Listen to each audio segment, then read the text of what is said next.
Touch typing is typing without using the sense of sight to find the keys. Specifically, a touch typist will know their location on the keyboard through muscle memory. Both two-handed touch typing and one-handed touch typing are possible. Frank Edward Magura, a court stenographer from Salt Lake City, Utah who taught typing classes, reportedly invented touch typing in 1888. On a standard keyboard for English speakers, the home row keys are ASDF for the left hand and JKL for the right hand. The keyboard is called a QWERTY keyboard because these are the first 6 letters on the keyboard. Most modern computer keyboards have a raised dot or bar on the home keys for the index fingers to help touch typists maintain and rediscover the correct position on the keyboard quickly with no need to look at the keys. More recently, the ability to touch type on touchscreen phones has been made possible with the use of specialized virtual keyboard software for touch typing. History.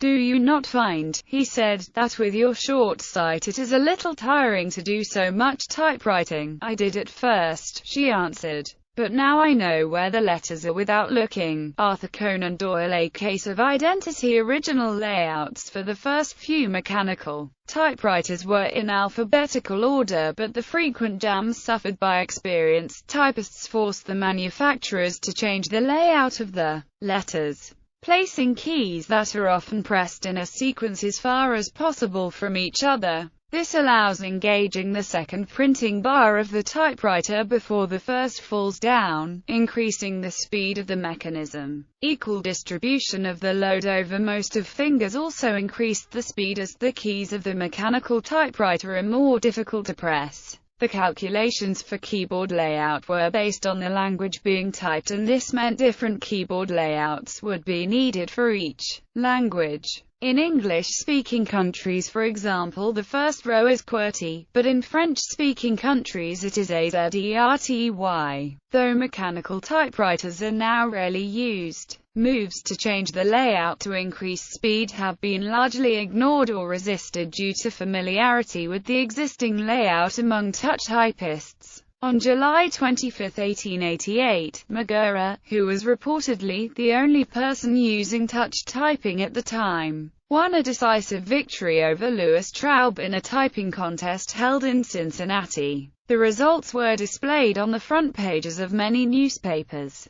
Magura won $500 and popularized the new typing method. Whether Magura was actually the first person to touch type or simply the first to be popularly noticed, is disputed. Speeds attained by other typists in other typing competitions at the time suggest that they must have been using similar systems. In 1889, Bates Torrey coined the words "writing by touch" in his article. In 1890, Louisa Ellen Bullard Barnes defined the words "write by touch" in her book as follows: "To learn to write by touch, that is, with only an occasional glance at the keyboard, sit directly in front of the machine. Keep the hands as nearly as possible in one position over the keyboard." The most common other form of typing is search and peck typing. This method is slower than touch typing because instead of relying on the memorized position of keys, the typist is required to find each key by sight and move fingers a greater distance. Many idiosyncratic styles in between those two exist. For example, many people will type blindly, but using only 2 to 5 fingers and not always in a systematic way. Advantages: speed. Touch type training can improve any individual's typing speed and accuracy dramatically. The accepted average typing speed is 41 WPM, and professional career typists can exceed 100 WPM repeatedly and continuously. Every individual learns at a different pace, and routine practice is required to maintain a high typing speed and accuracy.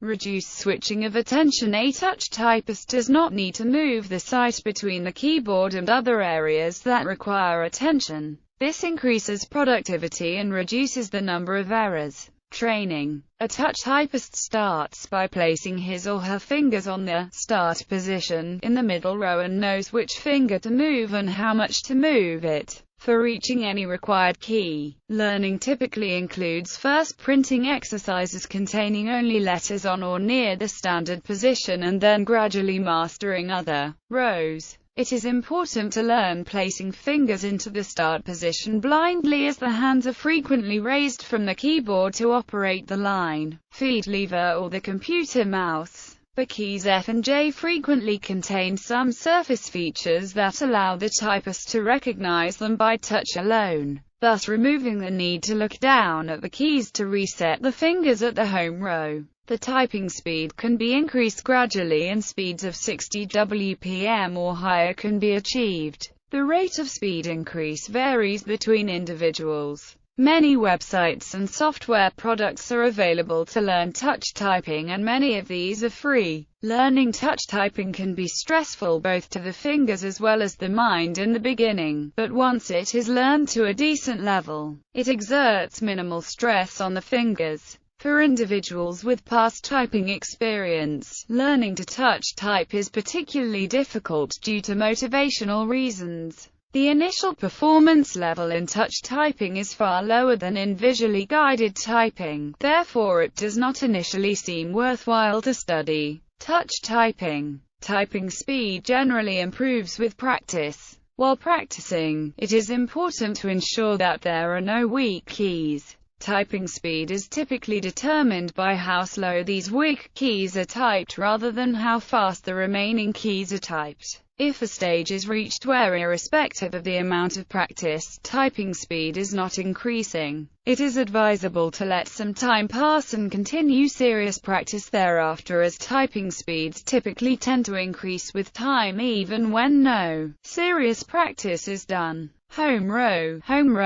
or home keys, is a term that refers to certain keys of the center row of alphabetical letters on a typewriter or computer keyboard. On the most common type of English language keyboard, the QWERTY layout, ASDFJKL, represents the contents of the home row. The middle row of the keyboard is termed home row because typists are trained to keep the fingers on these keys in, or return to them after pressing any other key that is not on the home row. Some keyboards have a small bump on certain keys of the home row. This helps returning the fingers to the home row for touch typing. For instance, to type the word pole on a QWERTY keyboard, one would place all of one's fingers on the home row. The typist will then use their little finger to reach for the P key located just above the semicolon and then return the pinky back to the semicolon key from which it originated. The ring finger, located on the L key, will be moved directly upwards to press the O key and then back. Finally, the same ring finger will remain on the L key and press it twice. Experienced typists can do this at speeds of over 100 words per minute. But the method is that they always return the fingers to the home row when they are not in use.